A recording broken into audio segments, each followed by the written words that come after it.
Nothing inside this bottle touches the outside world. Two glass walls separated by a gap with almost no air in it. That gap defeats the three ways heat escapes any container: conduction, convection, and radiation, simultaneously. A Scottish chemist named James Dewar figured this out in 1892, and he was not trying to keep your coffee warm. He was trying to keep liquefied gases at negative 320 degrees Fahrenheit from boiling off in his Cambridge laboratory. The irony is brutal. Dewar never patented his design. A German glassblower named Reinhold Burger did in 1903. Burger put a metal casing around the fragile flask, called it the thermos, and turned one scientist's oversight into a 100-year commercial empire. Dewar sued. Dewar lost. By 1913, a factory in Norwich, Connecticut employed over 1,000 people hand-blowing silvered glass inserts for a product that cost $5, a full day's wage for a laborer. And by 1942, 98% of that factory's output went directly to the United States military. That number, 98%, shows up again later in this story, in a courtroom, attached to a completely different problem. One that nearly destroyed the brand name itself. Here is what actually happened inside that bottle, and why it mattered to every worker who carried a lunch pail in the 20th century. Heat moves three ways. Conduction, direct contact between molecules, metal to metal, liquid to wall. Convection, warm air or liquid circulating, carrying energy away from the hot thing. Radiation, infrared waves traveling outward from any warm surface, no contact required. Every container you own loses heat through all three simultaneously. A ceramic mug on a desk loses most of its heat through convection, warm air rising off the surface. A metal pot on a counter loses heat through conduction into the countertop. Your coffee cools because nothing stops all three at once. Dewar's trick in 1892 was elegant. Two nested glass vessels. Pump the air out of the gap between them. With no air molecules in that space, conduction across the gap drops to near zero. Convection becomes physically impossible. You cannot circulate molecules that are not there. That leaves only radiation, which Dewar handled by silvering the interior glass surfaces. Silver reflects roughly 95% of infrared radiation back toward the source. The result was a container that could hold liquid nitrogen, boiling point negative 321 degrees Fahrenheit, for days without significant loss. Nobody had done this before. The implications for cryogenics were enormous. But Dewar treated it like lab equipment, a tool for research. He published the results, demonstrated the flasks publicly, and moved on to other problems. He never filed a single patent. Reinhold Burger was not a scientist. He was the professional glassblower Dewar hired in 1898 to make sturdier versions of the flask. Burger spent 5 years blowing Dewar's vessels and watching scientists demonstrate them to audiences who always asked the same question: can this keep my tea warm? In 1903, Burger filed a German patent for a domestic vacuum flask with a protective metal casing. In 1904, he ran a newspaper contest to name the product. A Munich resident submitted the word thermos, from the Greek therm, meaning heat. Burger registered the trademark. An American businessman named William B. Walker encountered Burger's flask during a trip to Berlin in 1906. Walker recognized something Dewar never did. This was not a laboratory instrument. This was the first container in human history that could keep a working man's coffee hot from morning until lunch. On January 31, 1907, Walker incorporated the American Thermos Bottle Company in Portland, Maine. He leased a factory in Brooklyn, imported German machinery and glassblowers, and began training American workers in the specific art of silvering double-walled glass. The product was expensive. A quart-sized thermos in 1912 cost $5, roughly equivalent to $125 adjusted for inflation. This was not a working-class purchase. Early customers were explorers, military officers, aviators. Theodore Roosevelt carried one on safari. Richard Byrd took thermos bottles to Antarctica. But Walker understood scale. More volume meant lower unit cost. Lower cost meant a larger market. By 1912, the Brooklyn factory could not keep pace with demand. Citizens of Norwich, Connecticut, a city losing its textile industry, raised $78,000 to purchase 27 acres along the Thames River and lure the Thermos Company out of New York. The contract was signed on February 14, 1912. Production began in early 1913. Within 5 years, the plant doubled in size. A glass piece from the last batch produced there in 1984 is now held in the University of Connecticut archives, a shard of silvered borosilicate glass that once held somebody's coffee at 180 degrees for 8 hours. That is what the physics does. 2 walls, a vacuum, a silver coating, no moving parts, no electricity, no degradation over time if the seal holds. A device built in 1912 still functions identically to one built in 2024 because the underlying physics cannot wear out. Conduction, convection, and radiation do not evolve. Type G, breathing moment. A former Norwich thermos worker donated his materials to the University of Connecticut in 1989, a year after the plant closed. The collection spans 80 years, 1908 to 1988. Employee photographs, company newsletters, service pins for 25 years of blowing glass, a visitor pin from the factory tour line, records from a community that built its economic identity around a glass bottle with nothing inside its walls. Here is where the story turns in a direction nobody at that Norwich plant expected. By 1933, Thermos had moved to automation and mass production. The hand-blown era was ending. Costs dropped. The 1923 blue bottle, a pint-sized thermos, sold for 98 cents. Suddenly, this was not a luxury. This was what you clipped inside your metal lunch pail before driving to the construction site at 5 in the morning.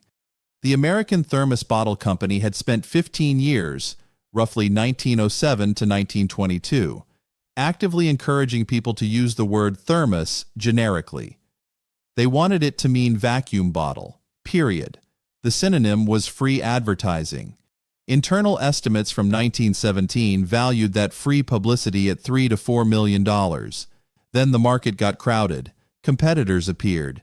The Icy Hot Bottle Company of Cincinnati, Aladdin Industries of Nashville, Stanley, each one selling vacuum bottles that the public casually called thermoses, lowercase, generic, no trademark royalties owed. In 1935, Thermos hired a clipping service to flag unauthorized uses.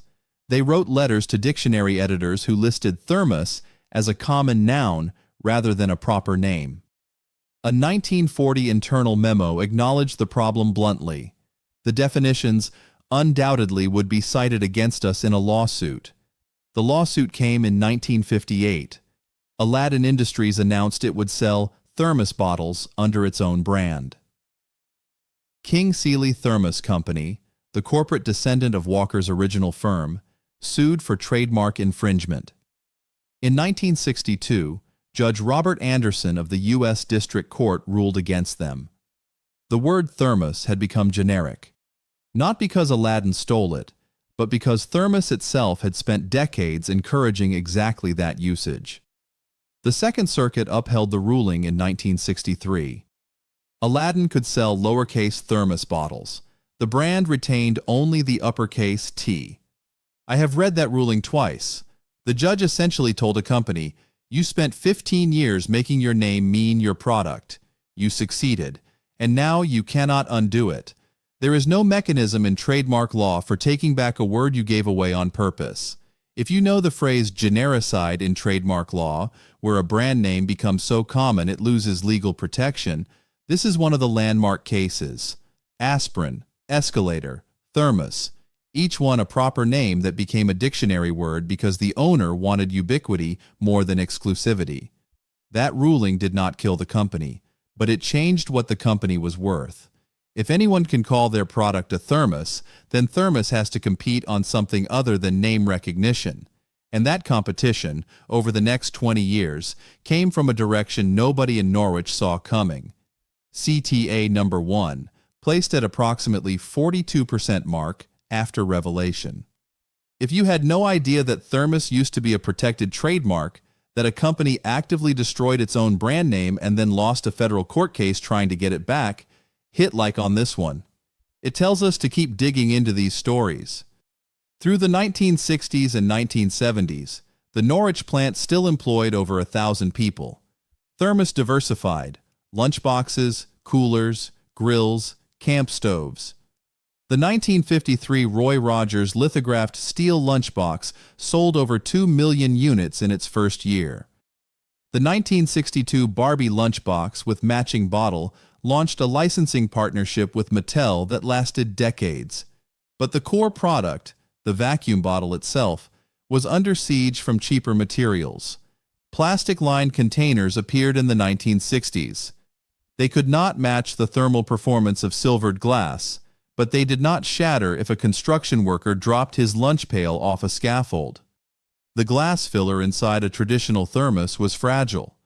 One bad drop and the vacuum seal broke. The silver flaked. The bottle became a normal container that happened to weigh more.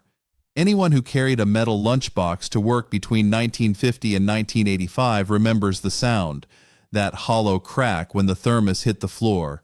You would shake it and hear the glass rattling inside. Done. $4 for a replacement filler if you could find one. More often you just bought a new bottle. Stainless steel changed the equation. In 1966, Thermos introduced its first stainless steel vacuum bottle. No glass to break. The vacuum was formed between two metal walls instead, but the technology was expensive, and for 2 decades stainless steel bottles remained premium products, $20 to $35 retail versus under $10 for glass. The real shift came from Japan. Nippon Sanso KK, an industrial gas company, ironically, the same field where Dewar's original Flask was born, developed what Wikipedia and company records describe as the world's first practical stainless steel vacuum bottle in 1978. Their manufacturing process made the metal version affordable at scale. In 1984, Household International, which had owned Thermos since 1969, began restructuring. The Anaheim plant closed in April. The Macomb, Illinois facility closed in May. Glass manufacturing at the Laurel Hill plant in Norwich ceased on September 28, 1984. That date is precise because someone at UCNON recorded it. In 1986, Household International announced the Thermos division would relocate to Freeport, Illinois. Production in Norwich ended in 1988. The plant that had been the city's largest employer, over 1,000 workers at its peak, went silent. The site was listed on the National Register of Historic Places in 1989. The building still stands. It is abandoned. Former employees donated their records to the University of Connecticut the same year. 80 years of newsletters, service pins, photographs, and one shard of silvered glass, the last batch ever blown in Norwich. In 1989, Nippon Sanso acquired the Thermos operating companies in Japan, the UK, Canada, and Australia. They also acquired the original Thermos GmbH in Langewiesen, Germany, the company Reinhold Burger had helped found in 1906, which still held 15 original patents.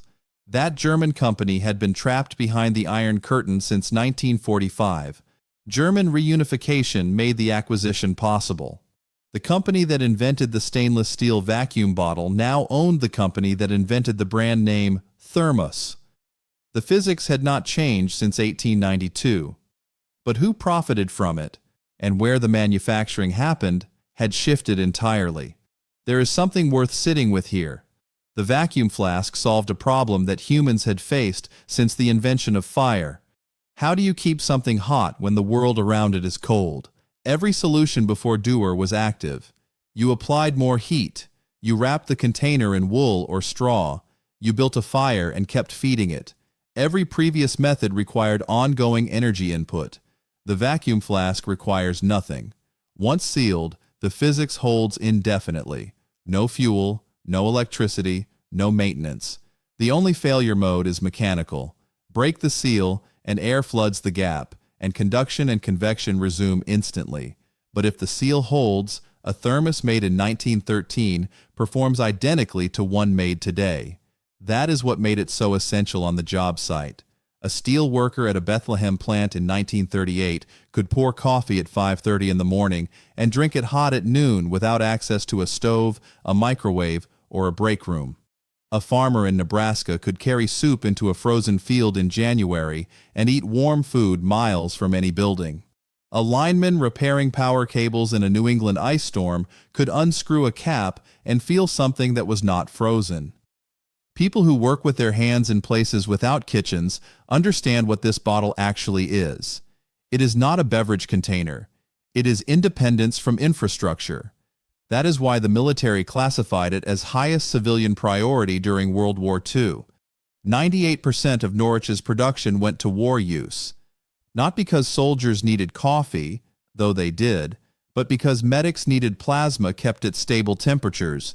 Pilots needed instruments that functioned in unpressurized cockpits at altitude, and atomic energy laboratories needed cryogenic storage for materials that could not be allowed to warm. The same physics that kept a trucker's coffee warm kept weapons-grade material cold. Dewar would have appreciated that symmetry. He built the Flask to hold liquefied gas. 80 years later, it was still doing exactly that, just for different people with different intentions. CTA number 2, placed at approximately 89% mark after human moment. We don't do clickbait here. We do the research, the patent filings, the court rulings, the archived collections. If that matters to you, subscribe. More of this is coming. Thermos LLC is headquartered today in Schaumburg, Illinois, owned by Taiyo Nippon Sanso Corporation of Japan. The Norwich factory is a shell on the banks of the Thames River, listed on the National Register, visited by urban explorers with cameras, remembered by a shrinking number of former employees who donated their service pins to a university archive. The physics has not changed. 2 walls, a vacuum, a reflective surface, 3 modes of heat transfer defeated by one elegant absence, the absence of matter in the gap between the walls. James Dewar built it first, never patented it, lost in court.